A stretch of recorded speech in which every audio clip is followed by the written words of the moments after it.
Hello and welcome to Chess with Simon. I'm Simon. Right, I'm really into 10-minute chess at the moment. And we're going to play a really nice repertoire. We're going to play in the style of Robert James Fischer. We have an interesting opponent who is well graded. We're going to play the Spanish game. After a6, we're going to back the bishop off. After knight f6, we're going to castle. Our opponent's not going to take an e4 because no one ever does. Our opponent's going to play bishop. Our opponent took an e4. We're going to play d4. Our bishop's going to back off. Our opponent's going to play d5. We take the pawn here, right? We take the pawn. Bishop e6. We play knight c3. Don't tell us we're going to play bishop c5. Dilworth. The Dilworth. We're going to play here. We're going to accept the challenge of the Dilworth. Our opponent did not play the Dilworth. Oh, is it bishop c2 you meant to play here, and then they play the Dilworth? But you could probably take the knight. Okay. So bishop c2 forces it, right? So let's look at it. Bishop c2 takes an f2. Rook takes. Pawn f6. And then these days they're all playing something like knight f1, aren't they? And then you let them take on e5. Let's try the red hot theory. f6. Then you play knight f1. You're threatening bishop e3. Isn't that what you play? Or maybe you play... No, I think you play knight f1. I've just got that feeling. Knight f1. Then they take on e5. Look at me as if I know what I'm doing. And then you got to back the king off, I guess, because your knight's going to get pinned against your king otherwise. I think this is what they're all playing these days. And knight, I think that's what the engine says anyway. Knight g5 is the big... can you even take an h7 and then play knight g5 check? Wow. That'd be nice, wouldn't it? Might even be winning. Take an h7, king takes, knight g5 check, take the bishop, and you're forking the queen and rook, so that bishop's got to move. But where? I guess that's why this is correct. Well, that's one of the reasons it's correct. A pin.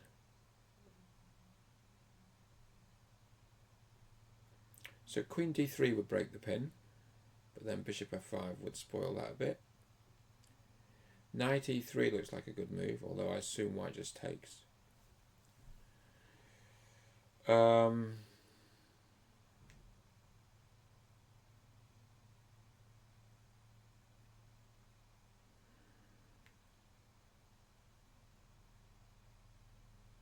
about knight d2? And then e4 wins.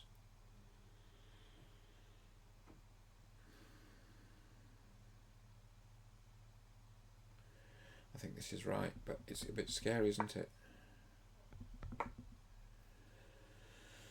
We're threatening to take on d5 at least, something. I mean, black doesn't have a lot of pieces near.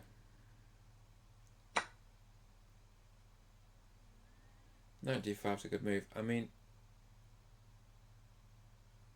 how's black going to defend it? Knight e7, bishop b3, c6. Wow. Okay, so this move is also possible. So I guess you want to take this, right?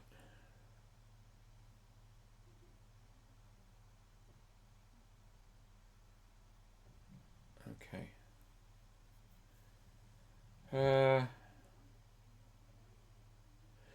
How about move like, queen d3 now looks pretty good, doesn't it?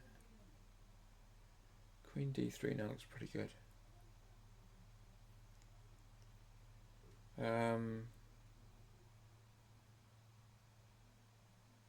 Should we play queen d3 and just see what our opponent comes up with? Because it's a good move. I mean, I assume it's g6, don't you think? But then Then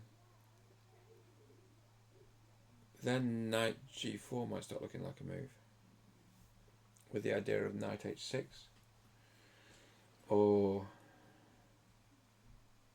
some other such thing. I know the king's a bit open, but at least I've got an extra piece, although it is only a minor piece. Bishop b3 is often a useful move.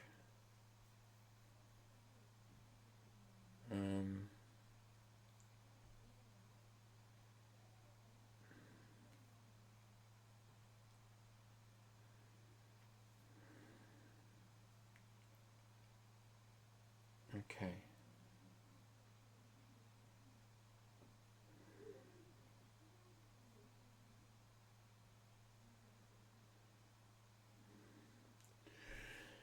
So black's having a good think here, I assume as a prequel to playing, well, you know, another good move is queen h4, because it stops the mate and it also threatens the big check at the back. Or I suppose the knight could hit it by going to g2. That's probably what you'd do. Yeah, that's what you'd do. Defends the f-pawn, stops the check on e1, opens up the bishops. Generally a good move, because then we're sort of angling for sort of a queen e4 centralisation, hitting the knight.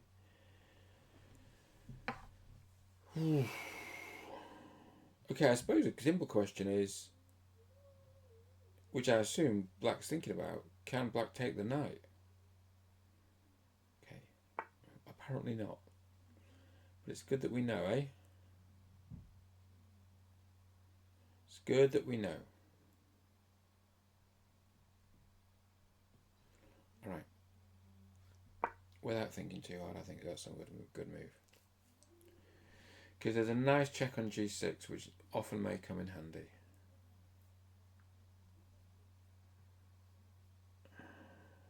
And also, what about bishop h6? Looks really nice. Check on h6, bishop h6, beauty, isn't it? I don't know, just gets the bishop in the game, and you're starting to think about seriously about bishop b3. Then these minor pieces are getting super active, super duper active. But again, queen e4 looks interesting.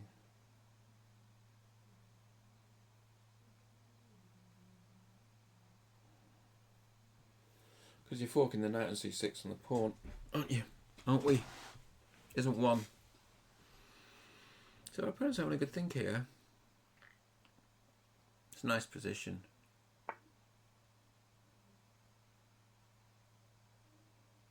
Wow. I don't really like that for some reason. Can't explain why.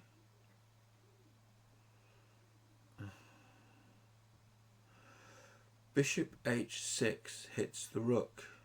Where's the rook going?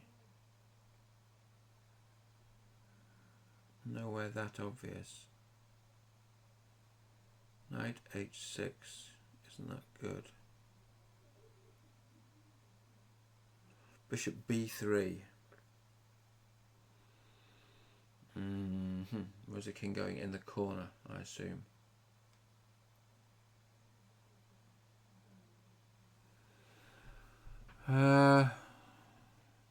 Okay, we'll develop the piece. It's good to develop a piece, right? If the rook goes to f7, we're pinning it, which is an interesting echo of the original Dilworth tactic, because of course our rook was pinned on f2. That's not that exciting, but it makes me happy. It would make me happy. It also would make me happy because it wins the game. Because on material, our opponent is allegedly a pawn up, although I think we've got compensation. I'm not sure I follow the engine line all the way, but the early moves with the engine line, and I'm quite happy with my position. Okay, so let's hit that knight that's pinned against a rook. And we also have bishop b3 in reserve. I think we're doing something here. How on earth is black going to save a piece here? Black's got an entangle. black has gotten in a tangle. Because you can't even attack that white knight in the hope of taking with the rook and then taking on h6 because there's nowhere for the rook to do it. I think we've secretly played some good moves here. While no one was looking. Yeah. You've still got bishop b3 in the back pocket as a sort of little stunt. Which is pretty useful because it just... Oh, but you know what else? Is when that queen moves, the rook's attacked as well. If the queen were to take on c6, both rooks would be attacked. I think white might have a good day here. There is also queen d5 check in certain lines. So queen d5 could be followed by queen d7, could be followed by queen g7. I think the Spanish game strikes again. Of course, in the very short term, so there's so many tactics here. Queen d5 check, then you take the rook with the bishop. Rook on f5 with the bishop. Queen takes c6, and if the knight moves, queen takes a8 check, the knight will not move. But the knight, if the knight doesn't move, it's going to get taken because the knight cannot be defended. Because there's no way of defending the knight, is there? Except for rook f6, which just loses the rook. I suppose rook f6, knight takes, queen takes. Yeah, played it. It's an extraordinary climb down, isn't it? Knight takes, queen takes, and then bishop b3 check. And then you pin the knight against the rook, and I think you're probably winning.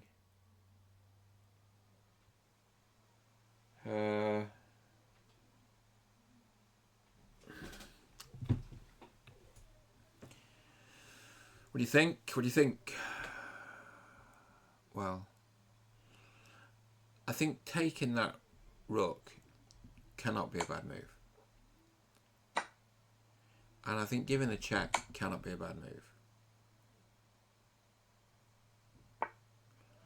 And I think pinning the knight, well, pinning the knight might be a bad move. What have we got to worry about? Pin the knight. The queen doesn't have a way of attacking the bishop, that's the point. My hand slightly shivered on the square there because my opponent's higher rated. I'm kind of nervous, it's funny. From England. So, that's winning a piece by the look of it. Best guess. There's no obvious way of attacking the bishop. Also got a nice time advantage. Rook's underdeveloped. But I don't think there's a big threat. So if our opponent plays the open Spanish, this is going to be a thought-provoking one because I think this was a line I learnt from Stockfish, really. Oh, that's clever. That's clever, but of course when we take here, we hit the rook. But that's clever. Really clever. Okay, that's the rook we hit. So it's not over, right? Really interesting. It's not over. Gosh, all these good players have such a good ability to survive, don't they? So we could take the pawn. Don't really like that. But just so we're clear, we are 2 mana pieces up here. So it's not that kind of panic, is it? You know, I mean, sure, our opponent might get one back. But we won an exchange, then we won a piece. And we were we had 2 manas for a rook. So what we're going to do now is take on e5 and simplify to a winning ending. Okay, so resourceful to the last. I like it. Let's simplify. Queen takes. And then the rook will probably take on h6. And then we're piece up. We're piece up. We've also got plenty of time, which is nice. So queen takes, rook takes on h6, and after that we got to move the bishop out.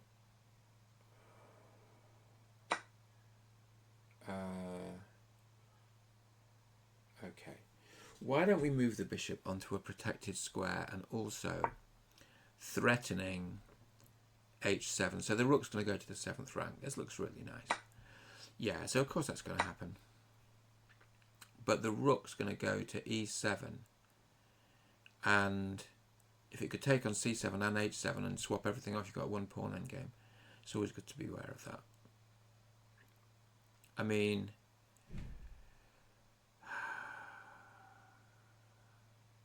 to be honest, I think it's just going to be a win because black king's not very active. Yeah, get active. Makes sense. That's what you got to do, right? You got to get active.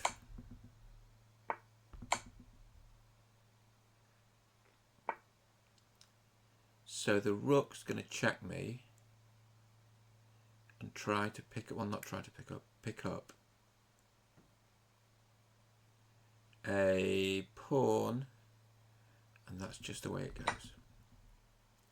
We're going to accept that.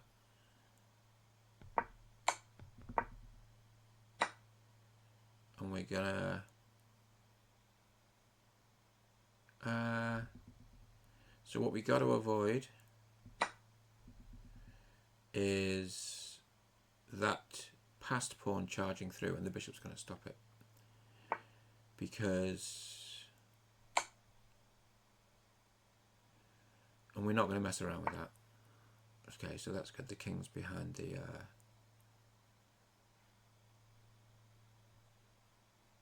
the king's behind the wall. We're picking up so much...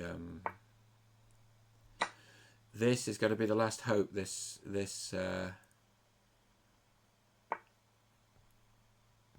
Luckily, we're going to stop this pawn dead in its tracks. Dead in your tracks, but good effort. Good old effort. What's coming is the big fork. No, you don't take with the rook, because that's really bad. You don't take with the rook because then they take with check. Thank you for resigning. Good game. Let's have a look at it. It was interesting because I think it was probably, to me, theoretically interesting in the Open Sicilian, Open Spanish. Book. Yeah. So this is not good, right? This is good. So I don't know. So here I thought, in the old days you used to take that. But now I thought Stockfish says you let them take on e5. This is... they want to play queen e2. They want to move the queen, do they? But the thing is, I'll load the Stockfish in the cloud later, because my memory is Stockfish in the cloud says you play knight f1. But this Stockfish wants to take... people always used to take on f6. And I think they take back with the queen after taking with the bishop. But I didn't do that. I did this. King g1 was a great move. Knight e3 was a great move. This was bad. This was bad. This was brilliant. This was best. This is a big mistake. This was really good. Okay, so I managed to find some good moves. You know, I just sort of... one of those days. This was not the best. Queen d5 was better. Okay. Whatever you say.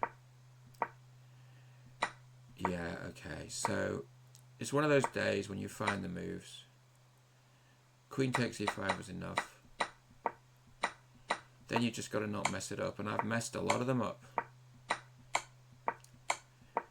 Okay.